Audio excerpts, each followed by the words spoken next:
ಎಲ್ರಿಗೂ ನಮಸ್ಕಾರ. ಎಕ್ಸ್ಪೆಕ್ಟ್ ಮಾಡಿದ ಪ್ರಕಾರ KA ತನ್ನ ಫಸ್ಟ್ ರೌಂಡ್ ಆಪ್ಷನ್ ಎಂಟ್ರಿ ಡೇಟನ್ನು ಎಕ್ಸ್ಟೆಂಡ್ ಮಾಡಿದೆ. ಇದು ಆಗಲೇಬೇಕಿತ್ತು, ಅನಿವಾರ್ಯ. ಆ್ಯಕ್ಚುಲಿ 29 ಜುಲೈ ಇವತ್ತು ಲಾಸ್ಟ್ ಡೇಟ್ ಆಗಿತ್ತು, ಬಟ್ ಅದನ್ನು 30 ಜುಲೈವರೆಗೂ ಎಕ್ಸ್ಟೆಂಡ್ ಮಾಡಿದರು. MCC ಶೆಡ್ಯೂಲ್ನ ರಿಲೀಸ್ ಮಾಡಬೇಕು. ಆ MCC ಶೆಡ್ಯೂಲ್ ರಿಲೀಸ್ ಆಗೋವರೆಗೂ ಇಲ್ಲಿ ಎಕ್ಸ್ಟೆಂಡ್ ಆಗ್ತಾ ಇರುತ್ತೆ. ಸೊ ಹಾಗಾಗಿ ವಿದ್ಯಾರ್ಥಿಗಳೇ ಆಪ್ಷನ್ ಎಂಟ್ರಿನ ಕರೆಕ್ಟಾಗಿ ಮಾಡ್ಕೊಳ್ಳಿ. ಒಂದು ವೇಳೆ ನಿಮ್ಮ ರ್ಯಾಂಕಿಂಗು ಚೆನ್ನಾಗಿದ್ದು ಆಪ್ಷನ್ ಎಂಟ್ರಿ ನೀವು ಕರೆಕ್ಟಾಗಿ ಮಾಡ್ದಲ್ಲೇ ಇದ್ದರೆ ನೀವು ನಿಮ್ಮ ಬೆಸ್ಟ್ ಡ್ರೀಮ್ ಕಾಲೇಜ್ನ ಕಳ್ಕೊತೀರ. ಅದಕ್ಕೆ option entry is the main. ನೀವು ಆಪ್ಷನ್ ಎಂಟ್ರಿ ಕರೆಕ್ಟಾಗಿ ಮಾಡ್ದಲ್ಲೇ ಇದ್ದರೆ ಒಂದು ವೇಳೆ ನೀವು ಅಂದ್ಕೊಂಡಿರೋ ನಿಮ್ಮ ಡ್ರೀಮ್ ಕಾಲೇಜ್ ಬೇರೆ ಪಾಲಾಗುತ್ತೆ. ಹಾಗಾದರೆ ಆಪ್ಷನ್ ಎಂಟ್ರಿ ಹೇಗೆ ಮಾಡಬೇಕು ಅನ್ನೋದನ್ನು ಹೇಳ್ತೀನಿ. ಈಗ ನೀವು ಫಸ್ಟು ನಿಮ್ಗೆ ಯಾವ್ಯಾವ ಕಾಲೇಜ್ಗಳು ಬೇಕು ನಿಮ್ಮ ರ್ಯಾಂಕನ್ನು ಚೆಕ್ ನೋಡ್ಕೊಳ್ಳಿ. ನಿಮ್ಮ ರ್ಯಾಂಕಿಗೆ ಲಾಸ್ಟ್ ಇಯರ್ ಕಟ್ ಆಫ್ ತೊಗೊಂಡ್ರೆ ಯಾವ್ಯಾವ ಕಾಲೇಜುಗಳು ಸಿಕ್ಕಿದ್ದೋ ಲಿಸ್ಟ್ ಮಾಡ್ಕೊಳ್ಳಿ.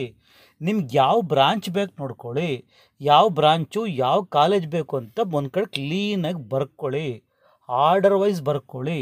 ಅಪ್ಪ ಅಮ್ಮನ ಜೊತೆ ಚರ್ಚೆ ಮಾಡಿ.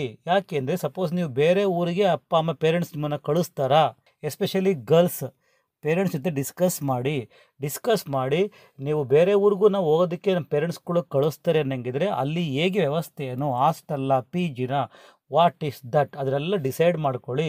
ಡಿಸೈಡ್ ಮಾಡಿಕೊಂಡು ಆಪ್ಷನ್ ಎಂಟ್ರಿ ರೆಡಿಯಾಗಿ. ಸಪೋಸ್ ನೀವು ಆಪ್ಷನ್ ಎಂಟ್ರಿ ರೆಡಿ ಮಾಡ್ಕೊಂಡಿರ್ತೀರ ಅಂದ್ಕೊಳ್ಳಿ, ಯಾವುದೋ ಒಂದು ಕಾಲೇಜ್ನ ಅಪ್ಲೈ ಮಾಡಿದರೆ ನಿಮಗೆ ಕಾಲೇಜ್ ಸಿಕ್ಬಿಡ್ತು. ಆ ಕಾಲೇಜ್ಗೆ ಹೋಗೋದು ಬೇಡ ಅಂದರೆ ಸಿಕ್ಕಿರೋ ಕಾಲೇಜ್ನ ಕಳ್ಕೊತೀರ. ಮತ್ತು ಸೆಕೆಂಡ್ ರೌಂಡಲ್ಲಿ ಇದಕ್ಕಿಂತ ಟಾಪ್ ಮೋಸ್ಟ್ ಕಾಲೇಜ್ಗಳನ್ನ ಬೇರೆ ಮಕ್ಕಳು ತೊಗೊಂಡ್ಬಿಟ್ಟಿರ್ತಾರೆ, ನಿಮ್ಗದು ಲಾಸ್ ಆಗುತ್ತೆ. ಅದಕ್ಕೆ ಹೇಳ್ತಾ ಇರೋದು, ಫಸ್ಟ್ ರೌಂಡ್ ಆಗಲಿ ಸೆಕೆಂಡ್ ರೌಂಡ್ ಆಗಲಿ ಅಥವಾ ಮಾರ್ಕ್ ಅಲಾಟ್ಮೆಂಟ್ಗಾಗಲಿ ಆಪ್ಷನ್ ಎಂಟ್ರಿ ಮಾಡಿದಾಗ ನಿಮ್ಗೆ ಆ ಕಾಲೇಜು ಸಿಕ್ಕಿದ್ರೆ ಫಸ್ಟ್ ರೌಂಡಲ್ಲಿ ನೀವು ಅಡ್ಮಿಷನ್ ಆಗಿದ್ದರೆ ಮಾತ್ರ ಅದನ್ನು ಆಪ್ಷನ್ ಎಂಟ್ರಿ ಮಾಡಿ, ಇಲ್ಲಾಂದರೆ ಮಾಡೋದಕ್ಕೆ ಹೋಗಬೇಡಿ. ಓಕೆ, ಈಗ ಆಪ್ಷನ್ ಎಂಟ್ರಿ ಮಾಡೋ ಡೇಟನ್ನು ಕರ್ನಾಟಕ ಪರೀಕ್ಷಾ ಪ್ರಾಧಿಕಾರ ಆಗಸ್ಟ್ 3ನೇ ತಾರೀಕುವರೆಗೂ ಎಕ್ಸ್ಟೆಂಡ್ ಮಾಡಿದೆ.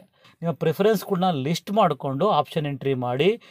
MCC ಎಲ್ಲಿವರೆಗೂ ಫಸ್ಟ್ ರೌಂಡ್ ನೀಟ್ ಶೆಡ್ಯೂಲ್ನ ರಿಲೀಸ್ ಮಾಡೋದಿಲ್ವೋ ಅಲ್ಲಿವರೆಗೂ ಕರ್ನಾಟಕ ಪರೀಕ್ಷಾ ಪ್ರಾಧಿಕಾರ ಆಪ್ಷನ್ ಎಂಟ್ರಿನ ಮುಂದೆ ಆಗ್ತಾ ಇರಬೇಕಾಗುತ್ತೆ, ಅನಿವಾರ್ಯ. ಸಿಕ್ಕಿರೋ ಚಾನ್ಸನ್ನು ಕರೆಕ್ಟಾಗಿ ಯೂಸ್ ಮಾಡಿಕೊಂಡು ಆಪ್ಷನ್ ಎಂಟ್ರಿ ಮಾಡಿ. ಒಂದು ವೇಳೆ ನಿಮಗೆ ಗೊತ್ತಿಲ್ಲ ಅಂದರೆ ಎಕ್ಸ್ಪರ್ಟ್ಗಳನ್ನ ಕೇಳಿ ತಿಳ್ಕೊಳ್ಳಿ. ನಿಮ್ಮ ಲೆಕ್ಚರರ್ಸ್ಗಳನ್ನ ಕೇಳಿ ತಿಳ್ಕೊಳ್ಳಿ. ಪೇರೆಂಟ್ಸ್ ಹತ್ರ ಡಿಸ್ಕಸ್ ಮಾಡಿ ಆಪ್ಷನ್ ಎಂಟ್ರಿ ಮಾಡಿ.